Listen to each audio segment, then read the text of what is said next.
So yan lang guys, again, katatapos ko lang no, lahat ng mga gawain sa bahay.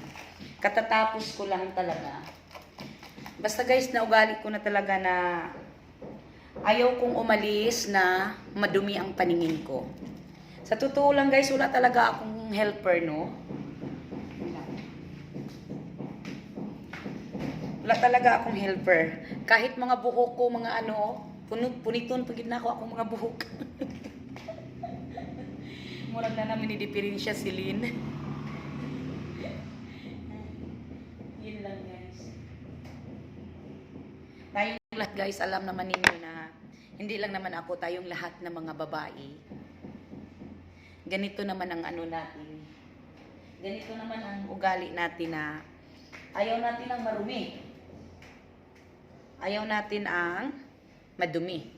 Kasi ma-relieve yung stress ko. Nagtulo-tulo pa akong buhok. Ma-release ang stress na ko guys pag malinis ang bahay. Lalo na pagdating ko, no? At saka itong anak ko,